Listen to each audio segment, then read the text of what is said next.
Dave, can you get the YouTube version going? Anybody got a flag? I live with a history teacher, and there's no flag. I got the puzzle behind my head.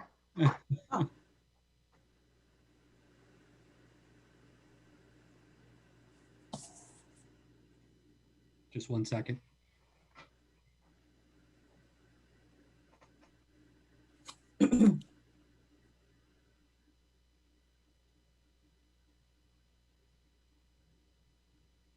We're live. Thank you. Thank you. Everyone's in?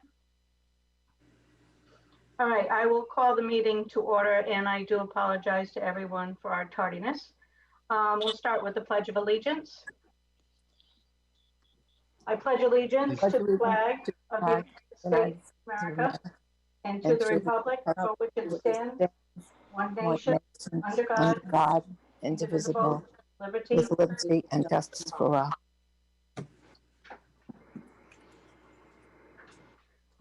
Okay, first up on the agenda is approval of the minutes of our meeting from July 20th. Do I have a motion to approve the minutes? So moved. Second, Sally. Okay, all those in favor, I will poll everyone. Deb, Yes. Elaine, Yes. Sally? Yes. Thank you, and I'm a yes as well. Okay, next on the agenda, we have old business. We'll start with the fiscal year 21 budget update. Dr. Sanquioni. Great, thank you, Ms. Fonworth. And I think Dr. Larkin is about to join. Oh, good. So, hi. Hey, Jerry. Did you open the meeting already? I did. Okay. I was going to, where are you? We were up to old business, the fiscal 21 budget update. Okay. I don't know. Do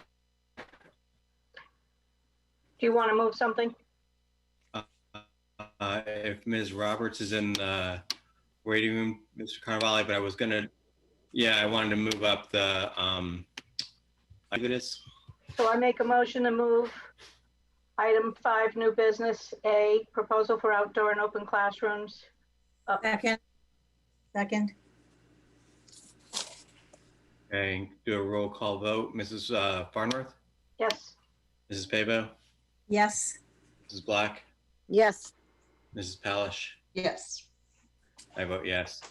Mr. Carnevale, is Ms. Roberts in the waiting room? Yes, I will let her in now. Okay, thank you.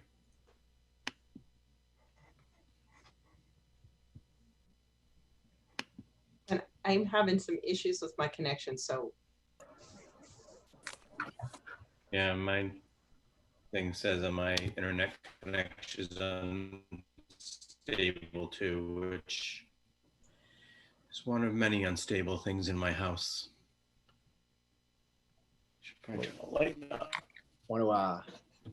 Kelly, I assume that's you coming to join us right now? Yeah, I guess I'm under my son's name, but yes, that's me. Okay, great. So, Dr. Larkin, you want me to just introduce Kelly and let her introduce the Hi. topic and let us speak to the Welcome, committee? Kelly. So, yep. Ready? All right. Well, thank you again for taking. This is Kelly Roberts. She had sent us an email and I think a PowerPoint as well as, go ahead. Yeah, thank you for taking the time to hear my proposal. The main gist of it is getting the students back in school, but also keeping them safe. And as I think we all know by now, being outdoors really minimizes the risk of spreading the coronavirus. So my proposal is to get the kids outside as much as possible in order to start school. And I know there's been the further delay, but also to be able to keep the children staying in school and not have to revert back to distance learning after a short period of time.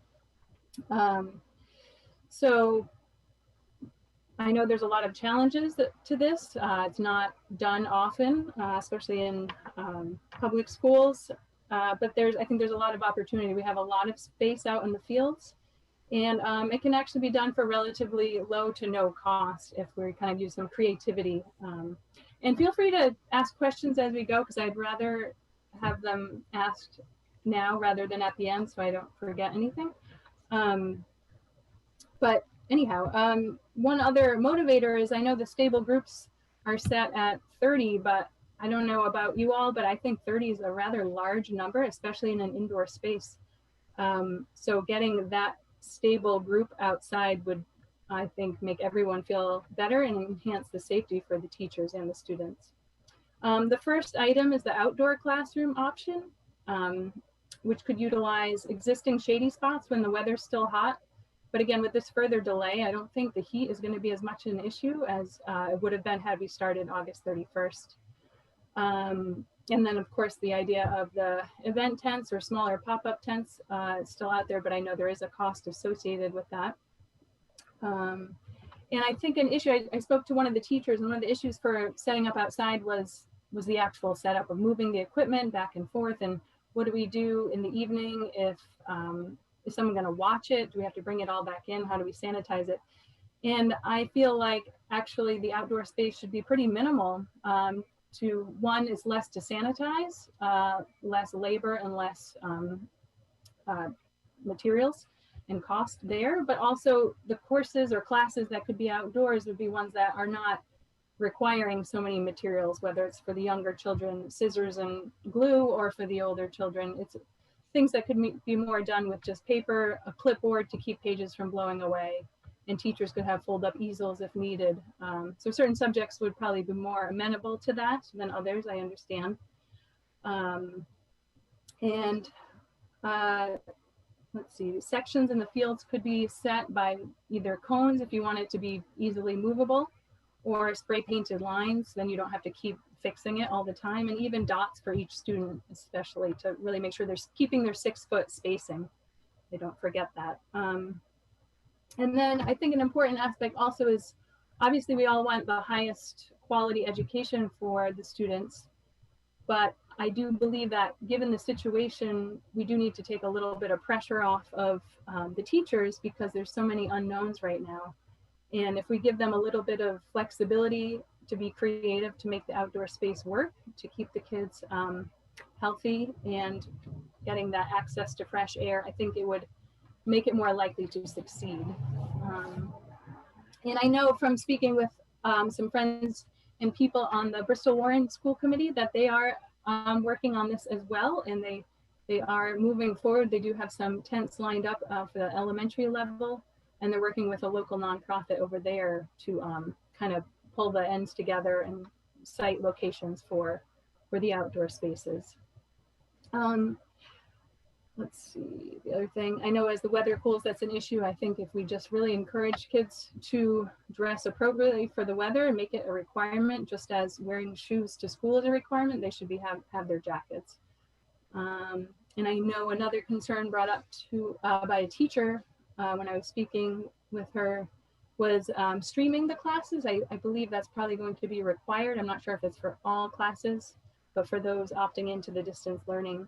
I don't know right now the range for Wi-Fi in the fields and how far, but I guess that's an open question. Is that available, or could those groups be closer to the building if they have to be streaming? It doesn't have to be in a wide open field. It could just be on a grassy side of I'm most familiar with Fort Barton School because that's where my son is now, but there's a few places just along the side and the front that could work and separate the classes that way. So yeah, I think the equipment could minimally be towels or mats for the kids to sit on if needed, clipboards to keep their papers together, and easels for the teachers for the outdoor space. Now I understand, again, that's really thinking outside the box, and we don't have much experience doing that often. And when the weather is not cooperative, moving indoors would be another option. And again, if the space is limited, alternating indoor and outdoor time would be, probably needed in order to get some classes outside for at least a period of the time, to not be in that enclosed space with all those students so much. anyhow, if you're inside, I know I did email back and forth with Dr. Sanchioni about the windows being open. And I believe he said that would be expected, but I just would like that to be required, and any windows that need fixing to be fixed and maintained open unless the rain is actively blowing in. I do really feel strongly that we need the air exchange in those rooms where the students and staff are going to be. And again, if wind blowing in is an issue, this was brought up to me by a teacher. Sometimes when they open the window, especially if it's a bottom opening window, the wind can kind of shuffle things around. And yeah, it might create a little distraction at first, but I think everyone will adapt to whether it's inside or outside. It's not going to be easy at first, but we just have to learn the new routine and the new way to get used to, okay, well, I'm going to keep my papers clipped here, or I'm going to hold on to my things so they don't blow when there's a gust of wind.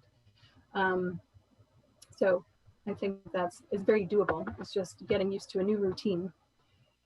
And again, once it cools even further, if the students are inside, to allow to wear jackets or hats indoors to, again, maintain that airflow and air exchange indoors.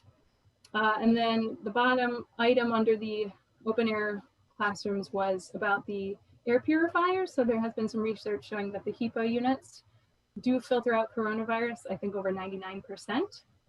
Again, this is another cost. I looked up prices. We actually recently purchased one ourselves for our farm, for an indoor space. And it's $300 to $500 for like a typical classroom size. And again, I know the budget is a limit, but I do really feel that we might get some community support from parents or whoever, because this is such an important issue. And I think we may be surprised to be able to meet the needs there. So that covers those two options of outdoor and open air. I don't know if anyone has any discussion points or questions. Okay, so again, thank you for coming and speaking with us. I think it's interesting that this was actually something that was used during the influenza epidemic in 1918. There are some pictures of kids sitting outside in class in their coats and mittens and stuff. And certainly one of the things that this pandemic is teaching us to a large extent is to be both flexible and innovative. So I'm going to open the floor to questions from the committee first, I think. And I'll go with Diane first. Any questions for Ms. Roberts, or thoughts or comments? Sure. Ms. Roberts, thank you very much for joining us tonight. That's a wonderful thing. And I honestly wish we had more parents looking to engage with us. And I do appreciate you coming and providing us this information. I'm not sure if you have you been involved with any of the superintendent's opening groups at all? No, I watched the slides afterwards, but I haven't been able to attend the live meeting. Okay. And secondly, is Mr. Cabral with us tonight? No. I don't know. Okay. So I think it was the last meeting. He actually described how, at least at his school, and I don't know, Ms. Wardell, if you want to jump in either, that they were planning to leverage the outdoors as much as possible for certain classes, if the teachers felt that it was going to be doable. I think though, as far as setting up permanent tents for, let's say 2 months until it gets just too cold, I just don't know how we would get the funding for something like that. But you do have a lot of great ideas, some of which I know are already probably part of the administration's plans, and I'll leave it out at that. And they're the professionals, but I do thank you. It was a great presentation.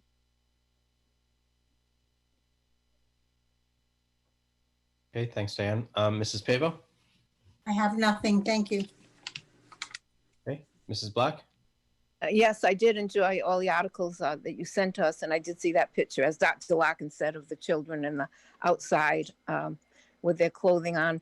I think all the discussions I've heard so far have mentioned that we know the research has been done and outside is best, and that we were going to try to do as much outside as we could. And one suggestion I would have that I know we're having a lot of trouble with, and that's so near and dear to Tiverton, is the band. So perhaps we could have a giant tent that the band could practice under outside, which would be safer for them. And that's just a thought, but I think that every time we can get out there and whatever we can use, the schools are different in their ability for outside, as I went over them. But I think anytime, I think all the teachers are going to try to do that. And I thank you so much for bringing all that information. When I was a little girl, they used to put the patients on the roof, actually, of the hospital. And I used to say to my mother, why are they all out there in their wheelchairs, all wrapped in blankets? And that's the very reason they were out there. It was to get the sun. And my mother had the virus, by the way, but obviously she survived. Thank you. In 1918. Thank you. Oh, thank you for this, or the historical perspective, Mrs. Black. Always. Mrs. Palish? Thank you. I guess I wanted to just for a minute, and thank you very much for all the information. It was obviously very well researched, and it was interesting to read. I guess I wanted to look to Dr. Sinchione when on your reopening discussions with the, I don't know how many you had, a lot. What kind of things did come up regarding outside use and ventilation? Let's start with the inside part of the building, because that's the environment we certainly will occupy the most. And Kelly, pleasure to meet you finally after exchanging a lot of emails, and thank you. I'll extend my thanks also. The obviously the use of the windows is going to be critical, and all of our major classrooms have windows, K through 8. We do use some small rooms for therapies and small group instruction, and in those rooms we are installing those HEPA filters, so they'll be able to move the air out there. So I feel like every place in the building is going to have a supply of fresh air. And then, and we've already, like, if there were issues with opening windows and everything, we've already had Mike taking care of those. Yes, absolutely. That was, like, first thing on the list to make sure we were going there. And then as far as outdoor goes, we've been researching this. We agree with everything Kelly sent us. It's, a battle between financing it and making it work. However, I don't want to steal Miss Wardell's idea. I know Miss Wardell with Mr. Cabral have been talking about extended time out for the students. So Suzette, there you go. Hi.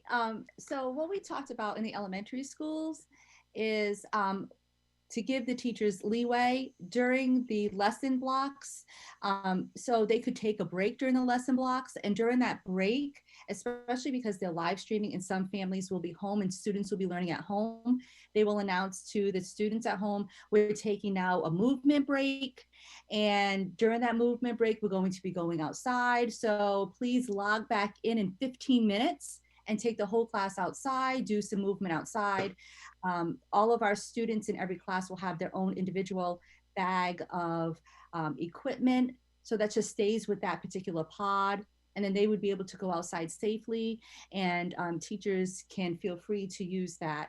And, we also support if there are any teachers that want to do any extended time, like, for example, if a teacher is going to be doing a book read during the ELA program, they can feel free to bring their class outside, but they'll have to also make sure that they let the people know who are being live streamed, this is what we're doing at this point.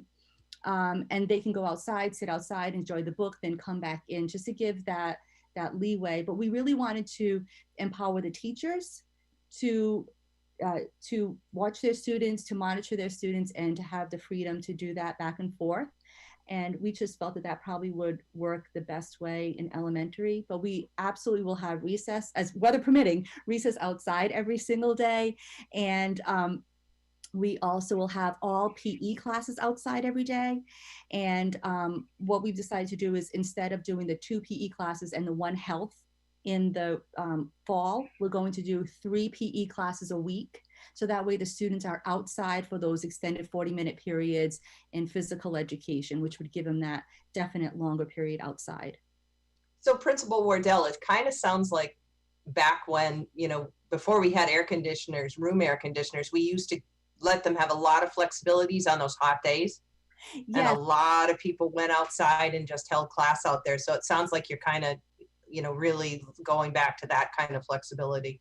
yes. I over at Fort Barton, we have some really beautiful trees outside that provide really great shade. And years ago, we used to have the teachers bring the kids outside and say, okay, let's do our group book reads outside. Yep. And then come back in and do the writing portion of the lesson. So we're giving people that flexibility to do that. And it would depend day by day, because instructionally, they might be doing an activity where going outside really wouldn't support it as much, but maybe later on during the day, they'll have a different thing that would support going outside. So we really wanted to empower the teachers, give them that flexibility with their instruction and with their class. So days where you're saying it really wouldn't support it would be if they're doing something where they're up there on their board, where they need everyone on their Chromebooks and they're doing something on their technology where you can't really transport that outside. So it would be those types of lessons. Right. And the way Halbacasset is set up, it's a little bit different. Our fields are really separate away from our building. So we really have to think about the portability of equipment and the portability of student materials, since we want to make sure that our students will only carry their materials and not cross-contaminate, or hopefully that would never happen, but if in the morning when they have the ELA block, they're maybe doing an assessment, and so it wouldn't work during that block, maybe that day during science, they would have that opportunity to go outside, or maybe during math, they would have that opportunity. But the live streaming, I guess, would be my concern, because our internet outside is not all that reliable, I don't think. Like if you're outside away from the building and you're not, I mean, inside it can be iffy, but definitely outside.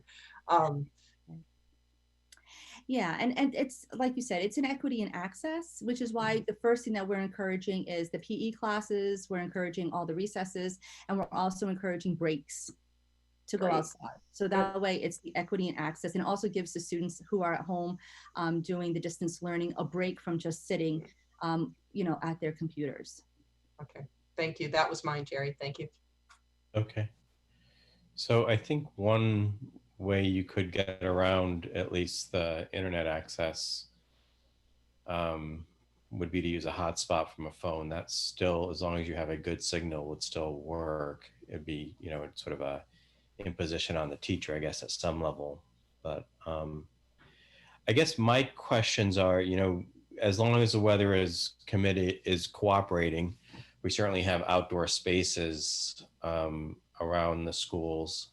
The question I have is, and Mr. Ashley, I forgot to give you an opportunity to speak to if you wanted to. I don't see Mrs. Craven here, but if you went, sort of beyond that, sort of beyond the nice day where there's a breeze and you can sort of space out and do something that is amenable to being outdoors as opposed to being in a more traditional classroom. If we undertook to create a more sheltered but still open air space, i.e. a tent, my question would be really for the principals and their staffs is how would they foresee using that? And how would they, and then where would the space be? How much would it cost? And, how potentially protected do you make it? I mean, you can set up a pop-up and sort of, I think everybody understands what those can do. On the other hand, there are relatively complicated tents that are used for weddings and things like that, where you can sort of have sides that come down based on the wind. Of course, blocking the wind is sort of defeating the purpose, I suppose, at some level too. So I don't know if there's any capacity to try and figure that out, or that seems to be what I think Mrs. Roberts was getting at, if I'm not parsing too much of what you're saying. I think though, so I guess Dr. that's a Larkin, question for the administration and the yep. Right. The funding is a big issue. I mean. Right. No, well, that's, I think Absolutely. And that may be the roadblock, but I think Because if we're the, gonna have to lay off a staff to bring tents, I certainly, couldn't support that. I mean, and that's where we are now with our budget, is in layoff staff mode. And that's a good point. But that would be the question I would have to the administration and to the teachers and the principals. Mr. Ashley, do you foresee this being something that would be relevant to the high school or of use? Hi. Yeah, I do. It is something we have started to look at. We actually had some limited experience with it this summer when we had a small summer program. So it was smaller groups of kids. We're talking classes less than 10. But, I obviously with the budget and the tent being one factor, it would depend to a degree on the lesson, and the teacher, the Wi-Fi access as we talked about, but it is also possible that, again, given the lesson, that a teacher take a class out if the weather is reasonable. And I think one piece that we're looking at and talking about is, the teacher would have to set those expectations around kind of how the class would be a little bit different in terms of just attention and doing work. But if it's something that we can do on a reasonable weather day, we're gonna try to make it work. Okay, thank you. Dr. Sanchioni, anything else or any thoughts? No, we've just taken a real close look at this, and the budget is certainly a prevailing factor, but also, at the high school, and the ideal place to put this would be the tent out by where we did graduation, right? But, at any period, you have 30 classes going on. And so now you got an equity issue, like what teacher gets to go out to the tent? What two teachers maybe get to go out to the tent? And so, I think you got to evaluate the benefit compared to everything we can do interior with the option to take a group out if a teacher feels comfortable. And those are the conversations we're having. What I guess I'll say is we'll assure you that the interior of the building is going to be immaculate, that our desks are all facing the same way, that we have a minimum of 3 feet of separation for every class. In a lot of places, we achieve the 6 feet. The sanitizer is going to be available between the change of classes, the cleaning of the bathrooms and all touch areas are being planned for. The exchange of air, as we have a new system in the high school and the middle school that will be available. Windows will be open, and all these factors will be planned. So the interior of the building is going to be as perfect as we can get it to address this situation.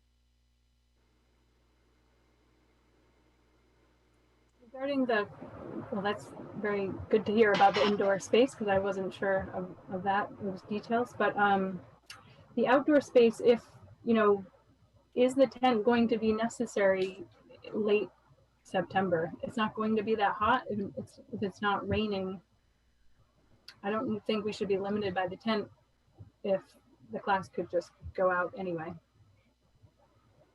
Absolutely. I think that's certainly true. Yeah.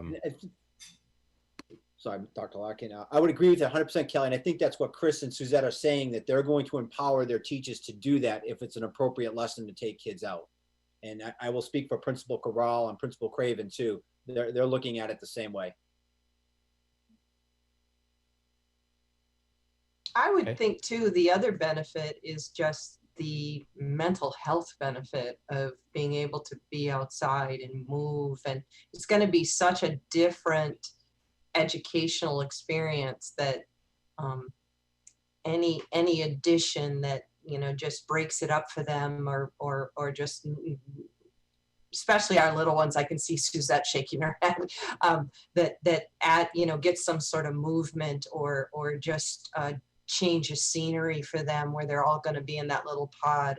I definitely could see why you guys would encourage teachers to use it as much as possible for the certainly the mental health benefits as well.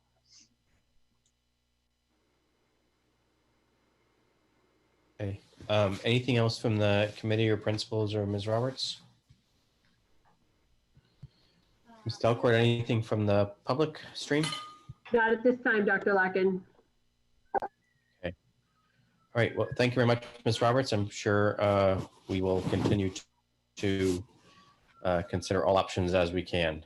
And our next item is the budget, so that should be exciting too. So Thanks, Kelly. certainly involves a lot of hot air anyway. All right. So we are up to now, or back to, I should say, item 4A, FY Budget 21 update. Dr. Sanchioni? Thank you, Dr. Lockett. I'm going to share my screen with you to just refresh the committee's memory on where we currently are with our budget. These are slides you've seen multiple times.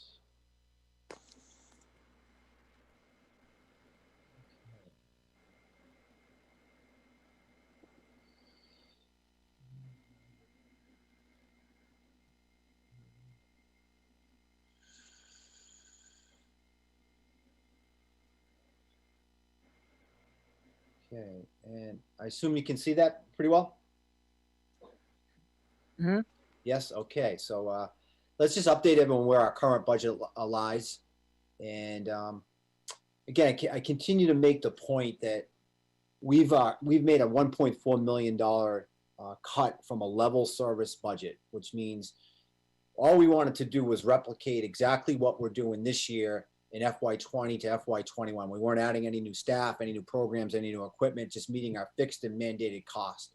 And unfortunately, we couldn't have a level service budget. We had to reduce our budget by 1.4 million. So just want to remind the committee of what the impact of making that cut was. So again, you've seen these slides. I'm not going to read all this to you, but we made some significant cuts to non-personnel expenses. And we then looked at non-instructional staff, which would be the next place to go. And you can see some positions on there. I think there's one position on it you're going to want to discuss tonight. And then we dug deeper into our expense accounts. And again, this is going to have an impact. These are things that we're going below actual spending that we've had on an average over the last several years. And then finally, to address that 1.4, we had no option but to go to staff. And so we made the decision on these staffing positions here, work real hard with the principals and try to evaluate. We don't want to cut anybody, but try to think of the least impact on our students. So that's where we were. The committee has seen this multiple times. We've shared this out. And then as you're aware, as of today, I understand that the budget committee has voted a budget that's level funded plus state aid being added to it. And so in fact, if that's the budget we are going to have to face when we come to school on September 14th, then again, we have another deficit to address. And you can see that articulated down there. It's almost 650,000. And so we had two plans to address that, not knowing exactly what that amount was going to be. And I'll just refresh the committee's memory. We had positions that we articulated to you that if we are in session, that we would reduce to meet that 650. And then we had another set of positions if we were in distance learning to address that 650. So, it looks like we're going to have to address the 650. I don't see any other aid coming before we have to be ready for the end of August. I know in speaking to members of the committee that the FTR is going to be sometime in September. And I know you're going to want to have a balanced budget when we open. So there's no, obviously there's a risk if we were to hire positions and hoping that we would receive more money. So we're going to formulate a budget now based upon one of these situations to address that 650. So it's going to allow us to call back some positions, but it's forcing us though to continue to keep some people laid off, and that's truly unfortunate for our staff and our students. So, that's where we are today. I thought it was important just to give the committee that insight of where we currently stand, and I'll turn it back to you, Dr. Larkin.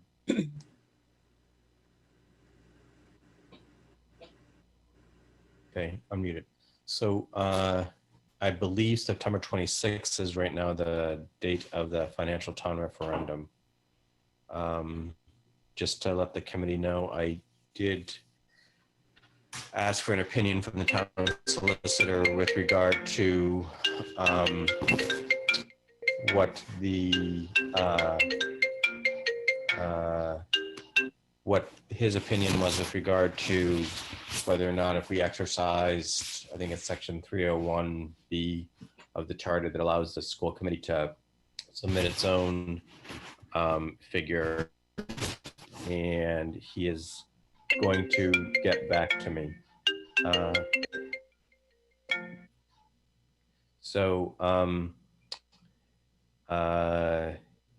That's where things are from my point of view. I'm going to open the floor to the rest of the committee.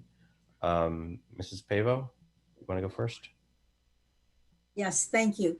Dr. Sanquioni, if in fact, when we do return to the classroom, whether it's partial return to the classroom and some distance learning, if we are required to have classes at, I'll just say approximately 12 to 15 students, how are we going to have some teachers return without bringing in new staff? Are we going to, if we bring back staff that we've at the present time laid off, and we go back to school for our reopening, 15 students per classroom, are we going to have enough staff for every classroom? My concern is that we're not going to have enough staff, and then we're going to be forced into needing more teachers, and we can't afford more teachers. How would we, how would we do that? How would we stretch staff we now have? Yeah, great question, and I appreciate it, Ms. Pavo. So you're referring to the hybrid 2 model that says we would split our classes, and 15 is probably a good number. It might be a little less, maybe 12 or 10. But in implementing that model, what happens is the teachers are in school, they have half their class in front of them, and the other half is in distance learning, so watching the classroom through their Chromebooks at home. So we wouldn't have to extend our teachers there. It's just going to be a different model for our students. So one week they're there in front of the teacher, the next week they're home watching the teacher on their Chromebook. Okay. We could execute that model with the staff we have, but I got to be cautious to say to you that the cuts we're going to have to make are going to have an impact. That some class sizes are going to become larger, and we're just not going to be as skilled to offer as many services as we have in the past. For example, we've reduced our math specialists at the elementary level. That's going to be devastating to the support that kids need for math and things of other nature. So. Right. Okay, thank you. Anything else, Lynn? That's it from me for now. All right, Mrs. Balish?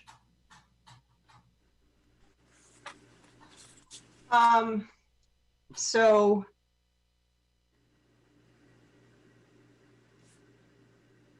Peter, what you're saying is, so the budget committee passed maintenance of effort, which was last year plus our increase in aid. So you and Amy are going to be working on giving us alternatives to balance. And we have a little bit of time, but well, yeah, I was going to say not much, because I mean, Not much at all. Yeah, we need to reappoint teachers in the positions. Oh, I agree. I think this is awful for our teachers. I think this is awful for, even our parents, like not knowing, we still don't know which model we're going to do. Right. And I understand, school got delayed. So we're going to call back based upon that maintenance of effort was your point. Yes, we're going to present to you a list. And so I've said all along that there were 2 key variables we needed to know to make good decisions. And the first was, what's our budget? So we have an answer to that part of it right now. At least we know an answer that's going to live with us at least through September. Well, we know the minimum. Yep. Right. We still don't know the plan. And we're hearing now, we're not gonna know the plan until August August 31st. 31st. And that is just too long to keep our people out there. So we're gonna work as an administrative team and make some decisions on who to call back as Okay, best we can, leaving out 650,000 worth, and that's gonna be tough.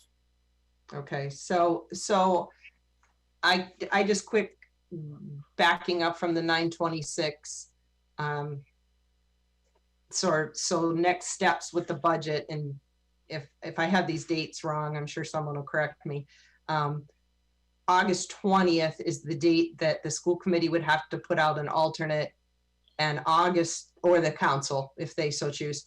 And then August 29th is when any 50 signature citizen petition can be on. So that's sort of next steps, I guess, just for the FTR process. But so you don't need anything from us as far as, like, you know now, okay, we're going to work on MOE, and then you're going to just do callbacks.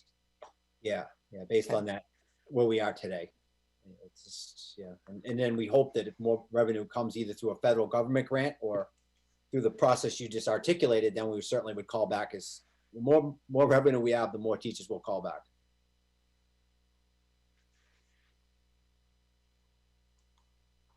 That's it for now, Jerry. Anything else? Okay. Mrs. Farnworth? Dr. Sanquioni, can you clarify something for me, please? You started your presentation with a statement that we have absorbed a $1.4 billion cut from fiscal 20 level services. That $1.4 million cut, that was made to get us to our 4% budget request. Is that true? Or is that it was originally the 4%? Get us to the 2%? It was it's great memory. It was originally the 4%, but then we received a significant reduction in healthcare. You may remember we shared that with you. So that ended up covering the delta between the 4 and the 2%. So we didn't have to make deeper cuts. So the 1.4 ended up being what we needed for a 2% budget, which is what we had originally. Okay. And what is, if anything, the impact of the new bus contract going to be on this? There you go, Ms. Roderick. So so Mrs. Farnworth, when you say what is the impact, can you clarify that a little bit? I want to make sure I answer. Well, is it going to result in, well, how much will it cost us extra for this current fiscal year that we had not originally planned for? Approximately $250,000, approximately. $250,000 for this year. Mm-hmm. And have you been able to absorb that somewhere, or is that going to force us to not call back people? No, we've been able to absorb that. Okay. And Dr. Sanquioni, on the, I understand, so the $643,000 anticipated deficit right now, you'll be looking at options depending upon what mode we will be in once we return to school, whether it be distance learning or in person. That's correct, right? That is correct. That's the next step. Yep. For the layoff notices that have already been issued prior, that don't include those, are we saying that we will be in a position to call these folks back, even with level funding? Or will we not be able to call them back? I hope I answered this, so if I don't, obviously re-ask. The list I showed you, if we're in session or we're in distance learning, equals more than 650,000. So we don't have to eliminate all those positions. We're going to call back as many as we can off of that and make the best decisions that we can in a horrible situation of not calling back enough staff that equals to 650. Is that getting at where you're? And if you're referring to the 1.4 million, those cuts there, those are gone. Those people, we're not calling anyone back on that original list, or unless the school committee is going to, direct us to bring back a position there, that just means we shift it to the other list. So that in the presentation that you were showing us, the cuts, for example, instructional staff reductions on page 6 of 633,000, those are gone no matter how we slice it. Is that correct? With a level funded budget? Yeah, that's part of the 1.4, right? I closed. Okay, I just wanted to make sure I understood that. Yeah, anything that's on the 1.4, the ones I showed you originally, we made those cuts. I thought we were in agreement on that. I know there's, to be transparent, I know there's some conversation about the SRO. And so if we want to have that tonight, that's fine. We certainly want to honor if there's an agreement that we have to with the town. That just means we've got to shift that a little bit. Okay, I mean, this is my 4th year on the committee. And this is going to be the first time that we actually have to lay people off for budgetary reasons long-term. Certainly to this extent. It's very disheartening. I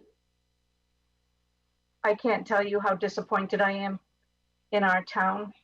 And it's really, I understand that there is a desire by some to support our schools, but clearly the priorities over the past year, the mistakes of putting casino money into the budget and giving us all tax breaks, it's coming home to roost real quick. I feel terrible that we're going to be doing this, and I understand fully that the educational experience for the children of Tiverton is just not going to be the same this coming year, and we're going to have to do our very best to see how we're going to be able to dig ourselves out of this. I guess that's all I have for now.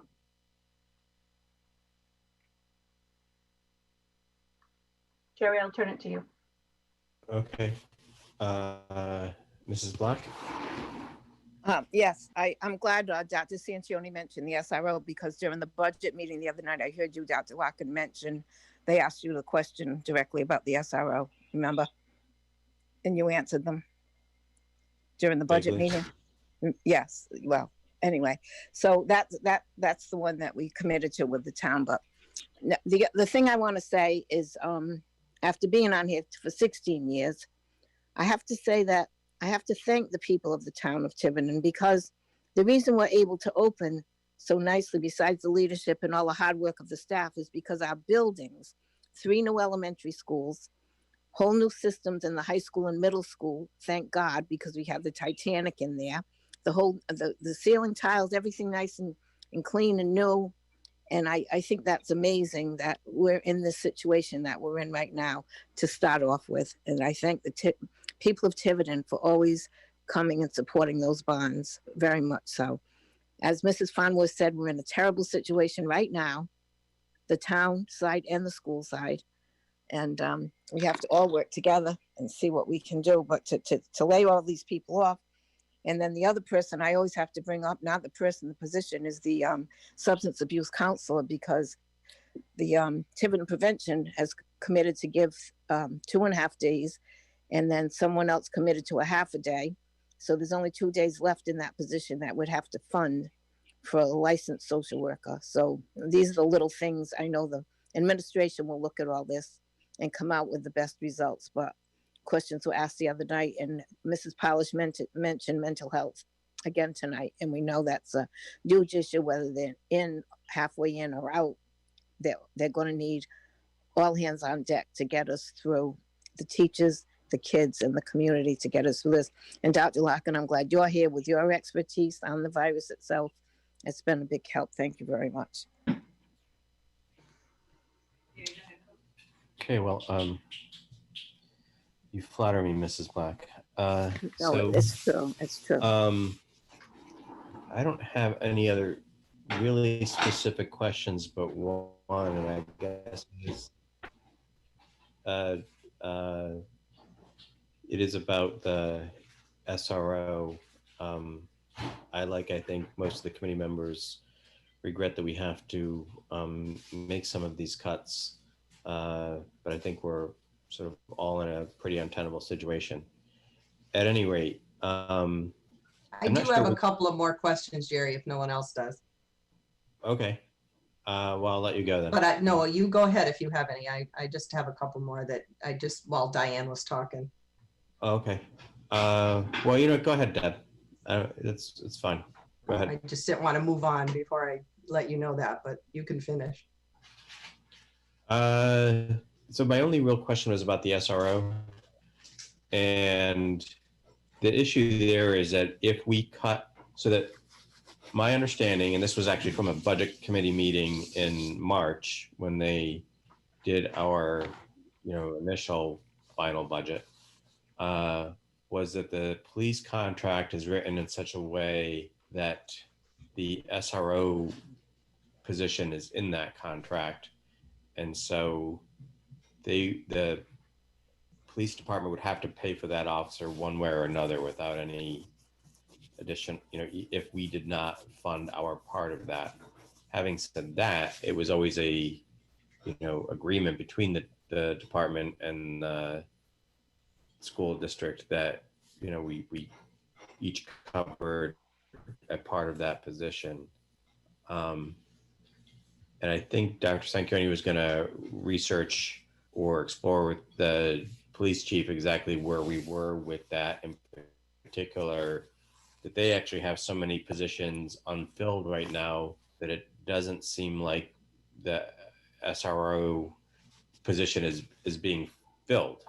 Do I have that right, Peter? I haven't had a chance to speak to Chief Jones regarding next year. That was the situation last year, though. Okay.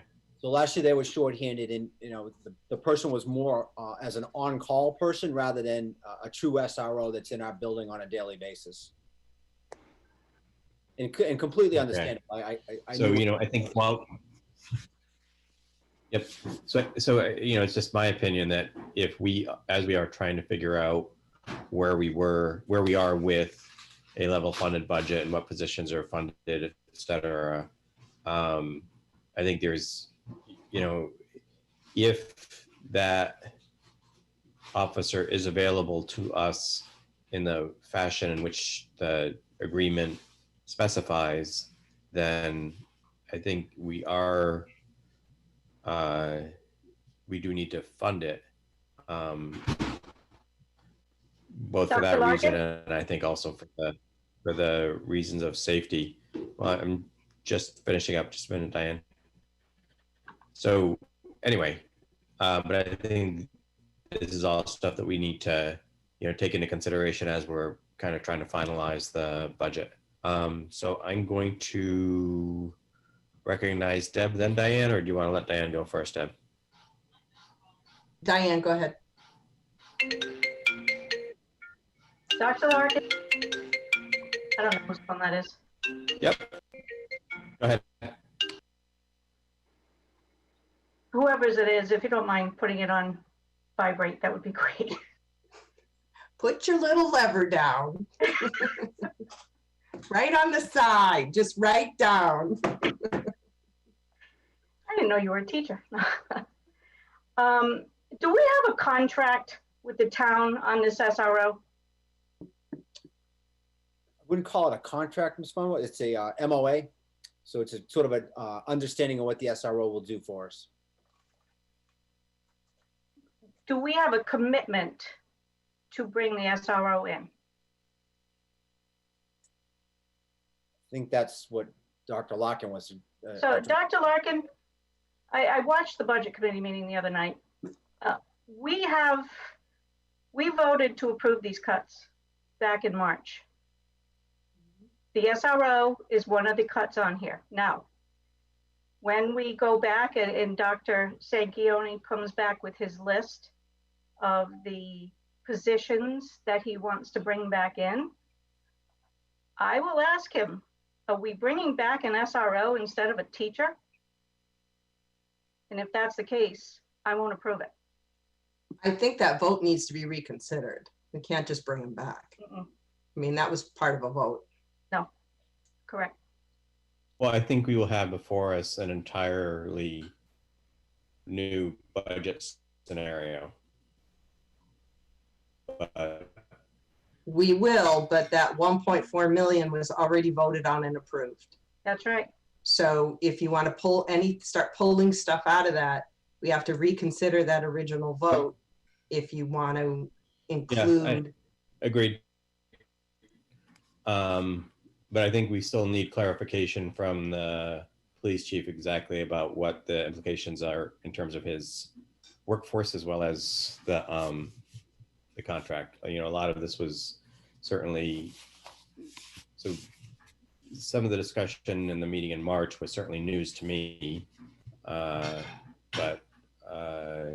I guess your point is taken that it may require a motion to reconsider if in the process of trying to establish the new budget, you know, everything doesn't come up for discussion. So. And I think if you're going to do that, I mean, if we're distance learning at the high school and the middle school.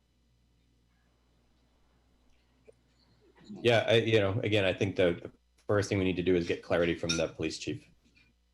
So anyway, well, I think Deb was next. Deb, Okay. Do you have other Sure. questions? Well, if you have something on this SRO, Sally, go ahead, because mine is not SRO. Okay. I was just going to give a little history of it. It was in Chief Blakey, and we got together when No Child Left Behind was passed to add a safe and drug-free school component. So we applied for a grant on that. And then, of course, as grants do, it dried up.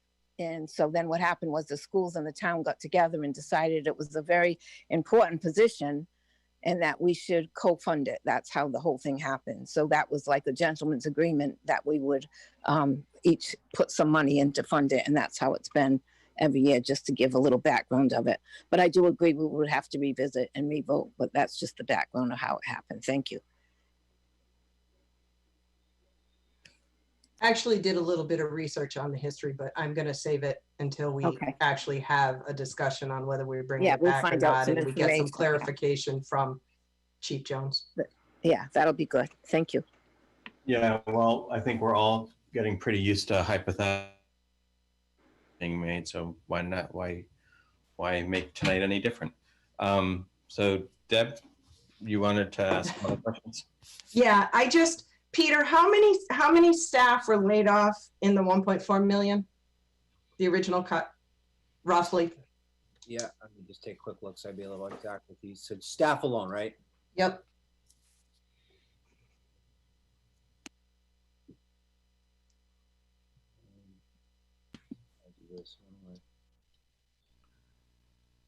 Can you see that? Yep. Yes. All right, so that let's just be exact, right? So this is staff only. There were 3 other pages of cuts, but this is our teachers that were limited. So you can see there, 2 elementary teachers, a lot of trimming at the middle school, a guidance counselor that was split between 2 schools.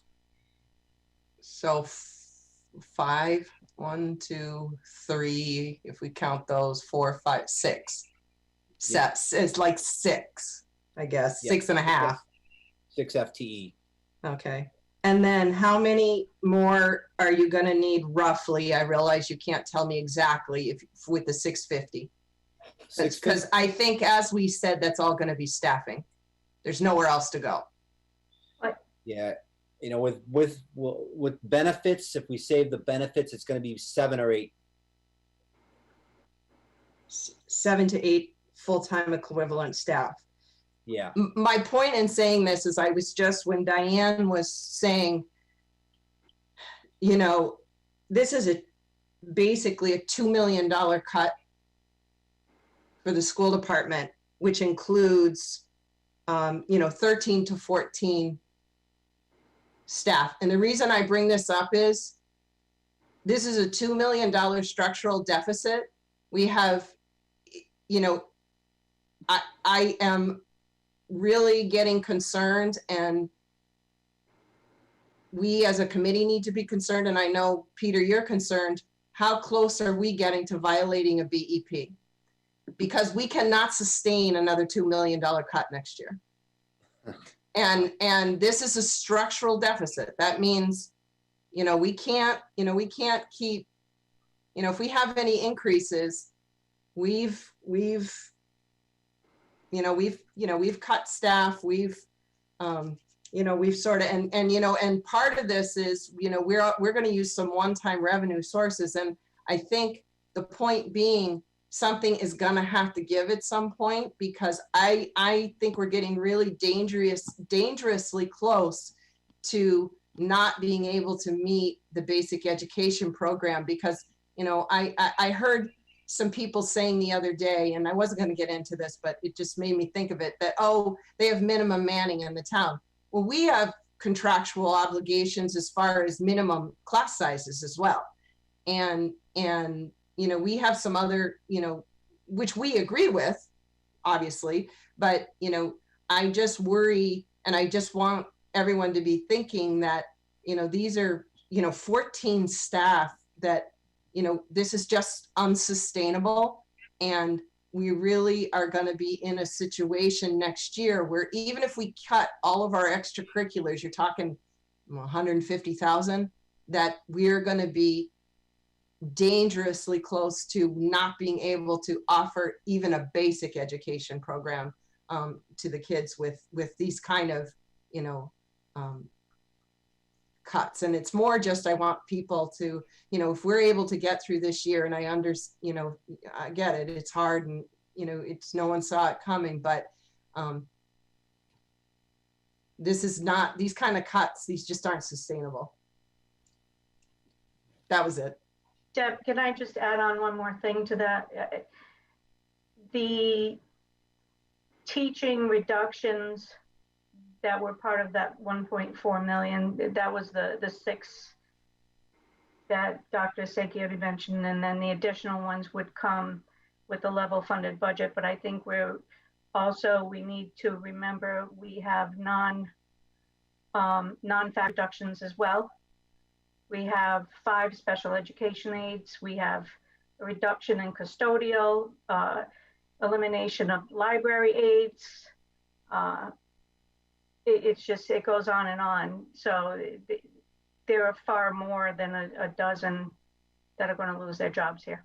No, and I know, we discussed this, Peter, and when we're saying staff for that 650, we're talking administrators and, Council 94 as well. It's, we're not just saying, right.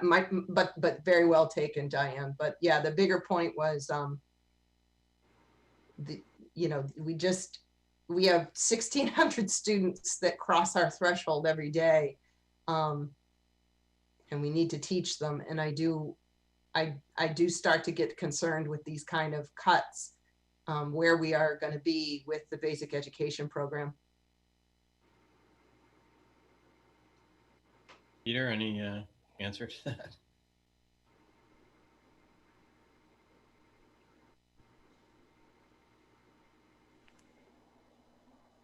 Peter, so what kind of conversations does RIDE have with us about that?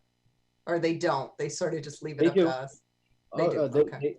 Well, as far as the basic education, Mm-hmm. we have to send in a document on an annual basis, kind of subscribing to that we're meeting that. So your point's well taken, that we're at the threshold. I mean, we might even be a step below it. So any further cuts, I'm sure they're gonna have a conversation with us. I don't know what the implications of that is, but Okay. Thank you. Anything else from the committee, Mrs. Pavo or Mrs. Black? Anything else? Yes, Dr. Larkin. As we sit here, and we've all been on the committee long enough to know, that every one of these positions that we're talking about cutting, we debated to put on. Someone came forward to us and said, we need a nurse in each school, which I'm happy that we did have. And we did need these math people, the literacy people to help our students. They came to us and they said, this is what we need to succeed, to bring our students forward. And we said, yes. So now, as they're disappearing, these are not choices at all. None of us, I know that, because we all agreed to move Tiverton forward to where we want to be. We needed all these people on our staff. So anyone that has to go is someone that we valued and we thought we needed, and we still do. This is not our choice. Thank you. Okay, thank you. Mrs. Pavo, anything else? No, Okay. So, anything from any of the administration? And anything from the public, Mrs. Delcourt? Not at this time, Dr. Larkin. Okay. Diane, you have your hand up? Yeah, if I could just add one more thing. To Mrs. Black's point earlier, the town has approved a number of bonds in the last 20 years, I guess it is now, to rebuild our elementary schools that had been neglected for decades, to replace the boilers, the roofs at our largest schools, the middle school and the high school. We, as a committee, making the decisions to go after the bonds for these improvements, what we're doing is we're saving these buildings. Our high school is 50 years old. There are other high schools around the state that are being rebuilt at large taxpayer cost. We're not doing that. We have done our very best to maintain these buildings. I know, I did hear recently that we were criticized for spending our funds to maintain these buildings. I think it was our responsibility and obligation to do so. And I would hope that moving forward, the town would see it as an obligation to continue to provide a good education to our kids. Thank you. Okay. Thank you. So just to sum it up, I expect we'll have a new preliminary budget, or a new budget, I should say, Peter, at our next meeting or shortly thereafter. Yeah, we'll bring you a balanced budget for your approval based on the number we showed you today. Okay. All right. Thank you. So I'm going to move to the next item, item 4B, the reopening plan. Dr. Sanchioni. Great. Thank you, Mr. Chairman. Part of our reopening plan, and we've been doing a lot of work, and we have, every Tuesday we have a forum for both parents and our staff. I just want to make everyone aware, the school committee, that there's been a change in plans, that the school year now for students is going to begin on September 14th. And I'm sure Ms. Delcourt is preparing a nice calendar to be sent home to all of our parents, probably going to be sent home real soon. I can see her smiling. We just literally received this yesterday at about 4:30. Our teachers will come back for some PD as they normally do days before that. Our students, again, will come on the 14th. The key variable that everyone keeps wanting to know is, what is it going to be looking like on the 14th? We were supposed to have that answer on the 17th of August, and now we're being told we're not going to receive that answer until the 31st of August. So that puts us in a precarious situation with our budget. We're going to just have to make some decisions as best we can without really knowing the model that we're in. And then I'll just close the update with something we've all been talking about, but it's certainly worth repeating, about the safety aspects. And we do expect to have students in school at some point during the school year and in some model. And just want to assure the committee and make sure you have the confidence that our buildings will be as safe as possible. Like, we've taken every step. We've ordered masks, we've ordered shields, we've ordered disinfectant, we've ordered sanitizer, we've ordered full PPE suits. We've arranged our rooms according to the standards.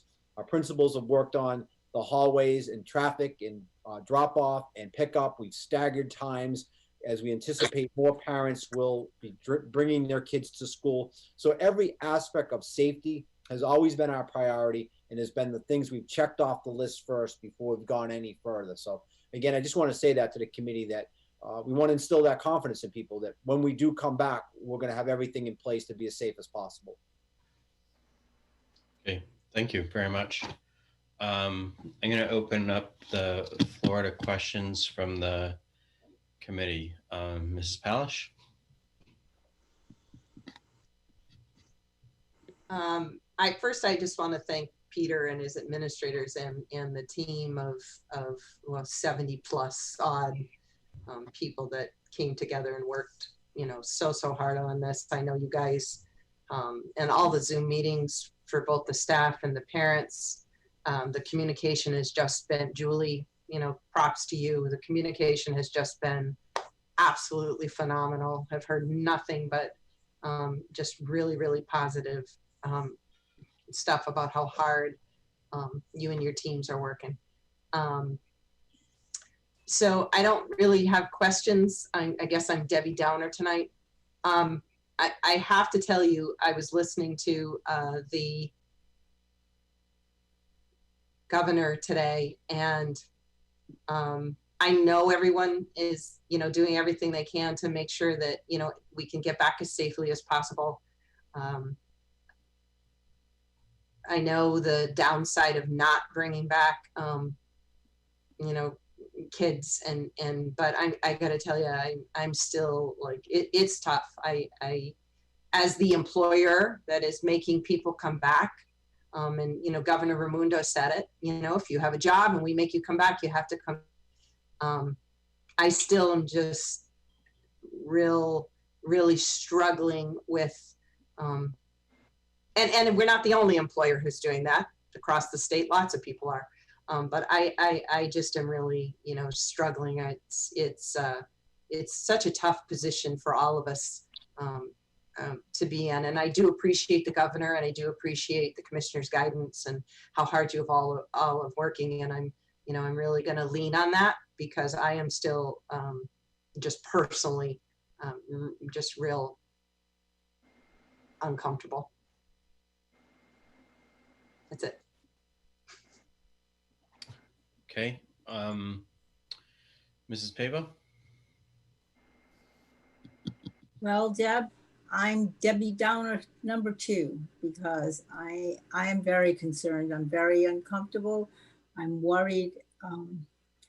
I know that the administration, Dr. Sanquioni, everyone has worked so hard to make sure that we have everything that we need to open again, to make it a safe place. But I am worried. I'm worried. I'm concerned. That's all I can say. And I'm one person and you're another person, but I still worry about somehow someone getting into school ill, and it's me. I know. I'm Elaine Downer. Thank you.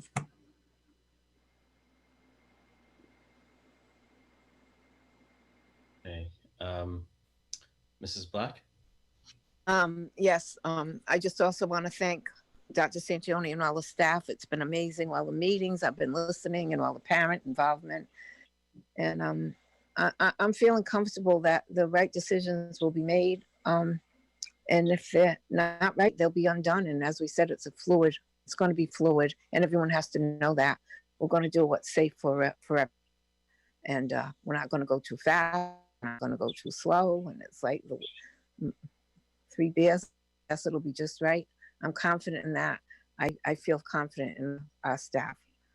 And I will go by the science and the data, because you're there, Dr. Larkin, and I'll trust you. Thank you. Thank you. Did you say if you have 3 beers, it'll be just right? No, it's the Bayers. I don't drink. Thank you very much. Oh, the Bears. Hot and cold are just right. The 3 Bayers. You know that story, Okay. Jerry? Come Got on, it. you must Yeah. have told Yeah. kids. Well, Maybe with 3 beers, Elaine and I will feel better. Yeah, that's true. Okay. sometimes it's not really what's said, it's what's heard. All right. Well, thank you for fixing that. Thank you. All right. Mrs. Farnworth? Well, I'll just reiterate my thanks to Dr. Sanquioni and his staff for all the work that you've done throughout the summer to try to get ready to open. You know, no matter what school looks like by mid-September, by mid-October, I don't think we're going to be able to please everyone. Probably won't be able to please many, but we'll do the best we can. One question I do have for you, Dr. Sanquioni. Are we completely reliant upon the state and its decision being handed down to us? The reason I ask is that I was hearing today that I think it was Warwick who last evening, their school committee actually voted to start the year off in distance learning. Yes, it was. And I didn't know, you know, how much, if any, flexibility we as a school committee have. Great question, and that was a little bit of a surprise to me, and was talking about that today. So my understanding is that the state's going to give a suggestion on where your community should be as far as all in hybrid or distance learning, and then you have the right then to go any. So say it's all in. All in means then you'd have a choice to go to hybrid or distance learning. You can reduce the requirement. They don't want you to go above it. So if they say, for example, let's go the other way. If they say, okay, Tiverton, we think you should go hybrid, we wouldn't be able to make the choice to go all in. Okay. We'd have to make it real compelling. So you can go down the spectrum. You're just not supposed to go above what they're asking. Okay. So I guess at this point, then it makes sense. If you had a district who felt strongly that they wanted to open the year in distance learning, they could make the plan to do that. Right. Okay. The other question I had, as you were describing, you know, the things that you've done to open the schools, have you been tracking the expenses associated with all of these extra spending items separate from the operating budget? Yes, we have. Most definitely. Yes, thank you. Hi, Amy. Hi. In almost excruciating detail. Do you think that it would be possible at our next meeting to get a kind of a handle on how much has been spent thus far and how much you feel we may need to spend going forward for supplies and such? Absolutely. It's important to know too, we have made purchases in advance of school. Dr. Sanquioni asked me to sort of, I guess, be the point person with the PPE with the school opening. So not only did we purchase a whole list of supplies and disinfectant and so forth, that RIDE and RAIMA are also distributing supplies to us. So we're going to be getting, on August 20th, we actually have to go to one of the RAIMA facilities and pick up a truckload of PPE supplies, which we don't know specifically what those are just yet, but presuming that it's masks, gloves, PPE suits, and things of that nature. So how big of a truck? What's that? How big of a truck? We have to bring our own truck? So, well, because you have to go pick it up. And they did say that they recommend we bring a box truck or something else that opens, you know, large in the back. So I don't know what that means. And when they give us the official list of what they're giving us, we didn't get to select what it was. I mean, we'll take it. It's free. We'll take it. And I have asked Mike Mendes and his crew to not only have our box truck, but our pickup trucks available, just not knowing how much stuff we're going to get. I hope we're not underwhelmed by that amount, but at least we'll be prepared to be overwhelmed by that amount. So I am, Mrs. Farnworth, tracking that very closely, as well as the related funding sources for that, namely the Corona Relief Funds. And as you might expect, it's going very quickly, but we have a good handle on it, most certainly. Okay, thank you. You're welcome. Thank you, Amy. Okay. So my biggest question is, why So RIDE has now had our submitted plans for 24 days, which is, you know, far longer, especially if they go to the 31st, that far longer than we will have to implement the plans once they give us the answer. What's the delay from their point of view? Do you have any insight into that, Peter? Yeah, the way it's been explained to superintendents is that there are just some districts not ready to open, and they want to give those districts the time to be there. I suspect also it's probably data collection, so that whatever plan they think we could open with, they have the best data available to make that decision. And certainly as the virus continues to manifest itself around here, I think they continue to look at that and use that data to help us. Okay. So, got it. So I guess like everybody else, I'm really grateful for the participation of the teachers, the parents, the students, and administrators, and the leadership of our superintendent, and coming up with a really great plan. I am similarly concerned that it is not going to be that events are going to probably define that we either need to be in hybrid or full distance learning. You know, the metrics that we should be following, one is what's our local positivity rate in terms of overall testing. I guess I'll kind of go off on a little bit of a tangent, since people do ask me.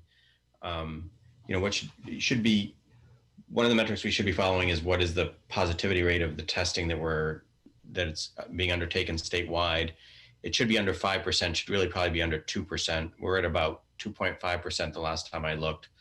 The other is that hospitalizations should be decreasing, and new cases should be decreasing for 14 days prior to reopening in full. And we've actually had rises, although there seems to be a bit of a plateau right now in the low 100s cases.